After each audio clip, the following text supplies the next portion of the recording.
Le résultat de l'inflation des États-Unis est sorti. On a 8,3% d'inflation pour ce mois d'août par rapport à la prévision qui était de 8,1%. On a soit 0,2% de plus par rapport à la prévision. On est en baisse néanmoins de 0,2% parce que le précédent chiffre était de 8,5%, ce qui nous a emmené tout ça à un crash sur le Bitcoin, un crash de plus de 5%, ça c'est sûr. Ok, on a fait un moins 12% sur le Bitcoin. Donc c'est ce qui a emmené le Bitcoin selon moi à partir vraiment à la baisse. C'est pas des raisons de liquidité, même s'il y en a, hein. Il y a énormément de liquidité qui était présente ici, mais c'est ce qui a emmené le Bitcoin à partir à la baisse. On peut le voir notamment sur le S&P 500, si on s'en réfère, vous voyez, on a eu un énorme gap entre le point le plus haut à 4121 points, hop. Donc si je prends la zone 4121 jusqu'au plus bas, on peut voir que si j'y arrive, toc toc toc, on a fait un moins 5%. Donc c'est ce qui nous a emmené à partir vers le bas pour le Bitcoin. On va revoir les données les plus importantes, notamment le support du Bitcoin. Est-ce qu'on va résister? Est-ce qu'on va faire ce fameux W en weekly qu'on observe? On va le voir rapidement dans la vidéo. Je vous parlerai du dollar index qui a pris énormément de valeur à ce moment-là. Et puis, je vous parlerai très rapidement de l'Ethereum. Ça vaudra, je pense, une vidéo aujourd'hui. Donc, soyez bien attentifs à ça puisque The Merge arrive dès demain. Donc, si tu ne me connais pas, moi, je m'appelle Rémi. Je suis investisseur en crypto depuis 2017. Et donc, ici, on apprend à investir dans les cryptos pour devenir rentable sur ce marché. Donc, c'est parti. On va commencer très rapidement avec les chiffres de l'inflation. Donc, dès 14h30, c'était la vidéo d'hier que je t'avais annoncé, dès 14h30 hier, heure française, on a eu les chiffres de l'inflation qui sont tombés. Je les ai directement au plus vite partagés sur le Discord. Vous voyez, à 14h30, heure pétante, j'ai pas loupé une minute. J'ai mis danger liquidation. Pour vous dire, j'avais ouvert une position acheteuse sur l'Ethereum. Je vous avais partagé ça dans les signaux crypto. On avait une chance sur deux, soit on avait un bon chiffre au niveau de l'inflation, ça partait à la hausse, soit ça partait à la baisse. J'avais mis un petit stop loss à 3%, on s'est fait éclater le stop loss, mais c'est pas grave, ce sont des choses qui arrivent et c'est la raison pour laquelle je vous préviens toujours de ne pas placer plusieurs effets de levier en même temps lorsque vous suivez les signaux dans le Discord, qui est d'ailleurs le premier lien dans la description. Donc ça, c'est la donnée qui nous a fait chuter le Bitcoin et puis la plupart des cryptos qui ont suivi. Je vous montrerai très rapidement les liquidations sur le Bitcoin. Là, on est sur la plateforme Binance. On a énormément de liquidations à aller chercher au sud. Ça, c'est depuis déjà un petit moment. Ça fait plusieurs semaines que c'est comme ça. Donc ça, c'est l'une des premières raisons qui nous pousse à dire que le Bitcoin peut partir vers le bas. Mais l'autre raison qui nous pousse à dire que oui, là on peut commencer à monter crescendo, c'est qu'on en a aussi de plus en plus qui commencent au fur et à mesure à s'installer au nord. Ça veut dire qu'il y a des gens qui sont en train de leverager, de mettre des effets de levier en short, en train de vendre le Bitcoin. Là, vous voyez, ça c'est des effets de levier x2, on en a 36 millions de dollars. Donc ça y fait peut-être pas assez pour qu'on aille le chercher, ces fameux 30 000 dollars en tant que target, mais c'est déjà une des raisons qui nous pousse à dire que le Bitcoin peut partir aller chercher ce niveau-là. Attention, on en a aussi au sud, je vous le rappelle. Au niveau du nombre de personnes qui ont pris des positions acheteuses sur le Bitcoin, on a un ratio positif. On s'approche de la ligne rouge qui est la ligne de vente qui correspond approximativement à 68% d'acheteurs. Lorsqu'on a plus d'acheteurs sur les contrats futurs de Bitcoin, on a tendance à partir vers le bas graphiquement au niveau des prix. Pourquoi? Parce qu'on fait perdre la majorité des personnes. Donc là, vous voyez, on a eu un bond. Et pourquoi c'est mauvais, ce bond d'acheteurs? Déjà, premièrement, on le sait, et vous l'avez sûrement vu parce que je regarde aussi pas mal de vidéos de mes confrères, et vous pouvez voir, en analysant très rapidement ce qu'est un bull run, c'est quelque chose qui ne t'attend pas. Le graphique part, mais ne t'attend pas, c'est-à-dire qu'il n'y a pas de retour en arrière. Lorsque tu peux regarder ici, cette magnifique zone de juillet 2021, on est parti, on a fait pendant 10 jours 43% de hausse consécutive, on n'a attendu personne. Les gens qui se disent on va avoir un retracement, j'attends, on va avoir un retracement, j'attends, on va avoir un retracement, j'attends, t'as rien attendu du tout, t'as perdu 43% de hausse.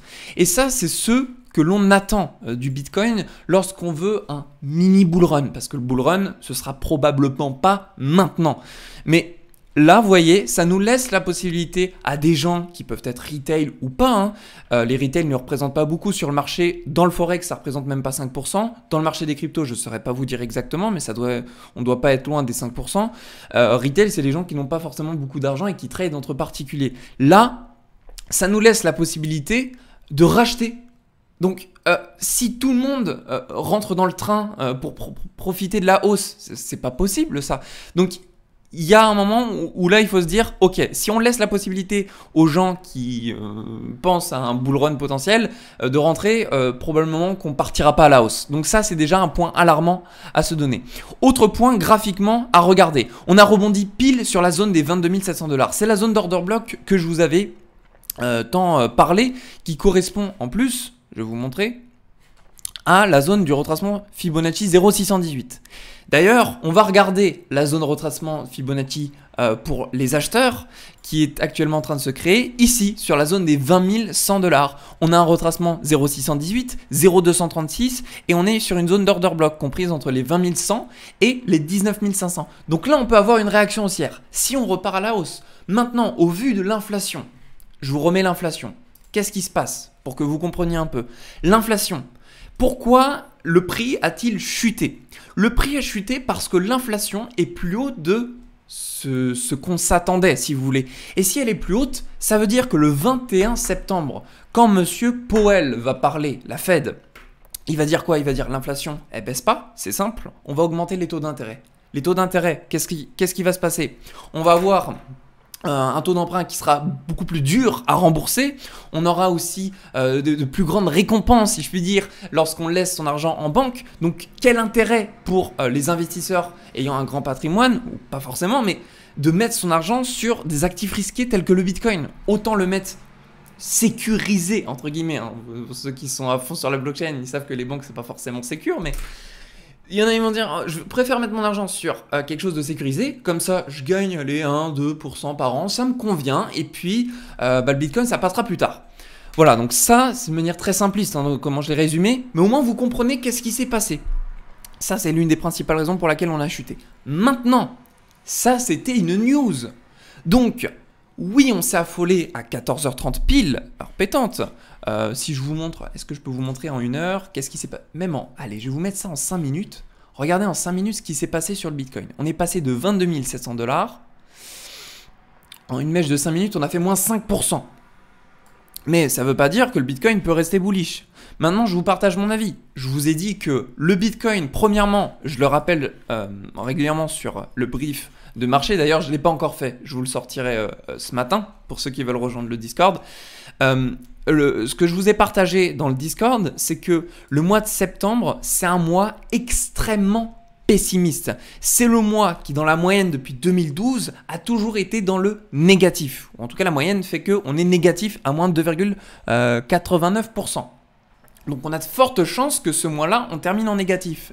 Et si on termine en négatif sur le Bitcoin, je vous le montre en mensuel, hop, je vais vous enlever les indicateurs pour qu'on y voit clair. Si on veut terminer en négatif ce mois-ci, il faut passer en dessous des 19 800 $.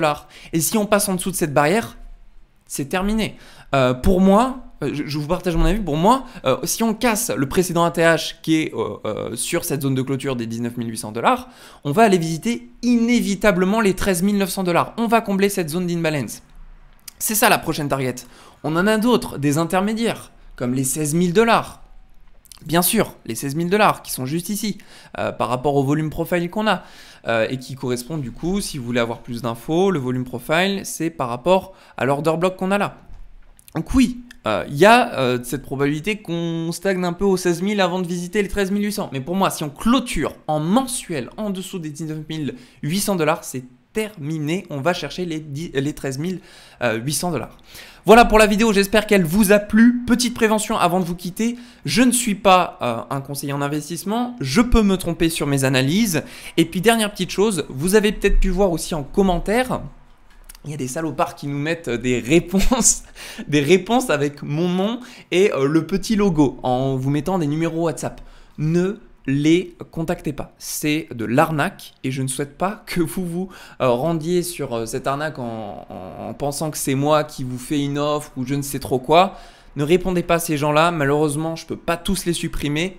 Il y en a beaucoup. Normalement, vous verrez mon logo avec marqué investir en crypto et un numéro WhatsApp. Évitez ce genre de commentaires. Voilà ce que je voulais vous dire. Et bien écoutez, j'espère que cette vidéo vous a plu. Et puis si vous voulez nous rejoindre sur le Discord, encore une fois, c'est dans la description le premier lien. On vous partage des signaux crypto, signaux forex. Vous pouvez discuter avec nous, échanger avec la communauté. Et n'oubliez pas de sélectionner votre rôle pour qu'on sache quelle est votre spécialisation, trading, blockchain, NFT, DeFi, minage, développeur, etc. pour que vous puissiez rencontrer ceux qui sont dans votre domaine. Et bien écoutez, je vous laisse sur cette vidéo. Je vous souhaite à tous une très belle journée et on se retrouve dans la prochaine vidéo.